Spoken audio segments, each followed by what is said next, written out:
if we look at this in so sort of through a wider lens and look at the CBI space in general, obviously it's been subject to quite a lot of criticism from certain corners, and the media has a confusing tendency to paint it in a negative light.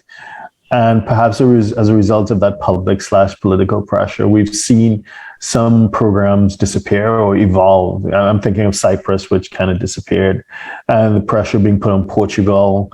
As a result, they've made it less attractive than it was previously, and so on.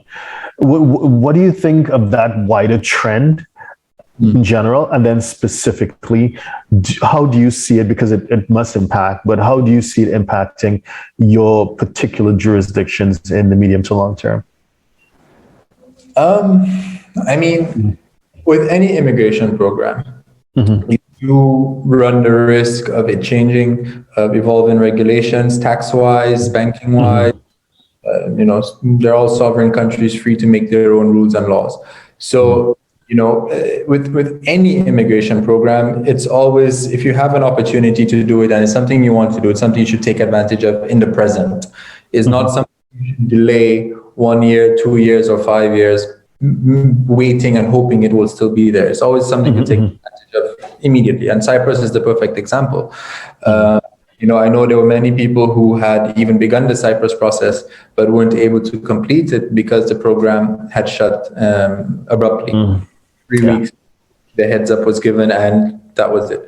So, there will always be pressure on the programs politically and internationally, but it's also something that you need to recognize that is not only done by the Caribbean. They just do it in a different way, where you get a direct citizenship.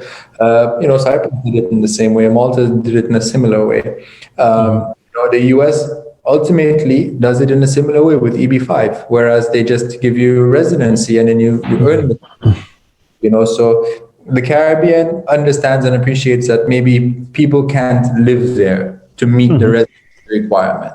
Yeah. So there needs to be, again, something that they have to do to make the programs be able to be sold and be attractive to investors. And that is then to therefore reduce the residency requirement, as might be available in Portugal or Greece, or these places where people might actually conceivably can live. And not to say you cannot live in the Caribbean, but the markets for doing business are a lot smaller in the Caribbean. So sometimes the access to certain infrastructure, different things are not as available as in larger countries in Europe. So yes, the pressure is always going to be there, but something that I believe the integrity of the programs will be able to be kept up by the due diligence standards to make it almost a moot point. In that, if we can let in only quality people to our programs that will uphold the, international values, that will, not cause negative influences in Europe or UK with the visa-free access, that kind of thing. There's absolutely no reason why the programs can't continue.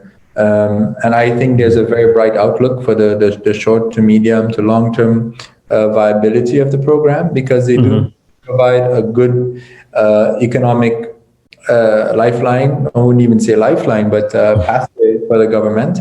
And once it's managed to do the international standards of due diligence, which it currently is, they're always improving their due diligence, which is very important to note. They really they strive to keep up with the latest international security norms, to get advice from all the agencies they can in terms of improving the programs, because they want to keep the standard and they want to keep the programs, beneficial to the country, beneficial to investors, and also happy or beneficial in the eyes of the EU and the rest of the world.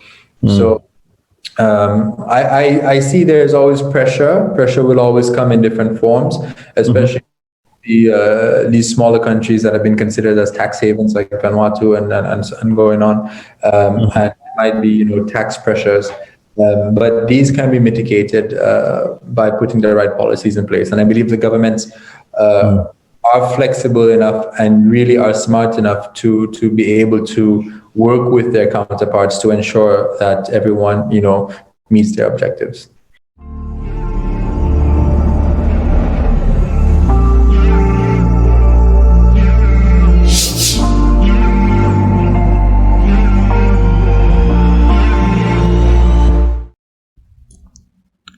Please subscribe, like, share, and comment below.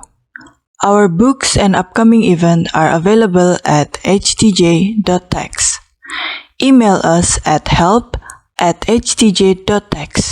to engage us, to advise on international tax or business matters.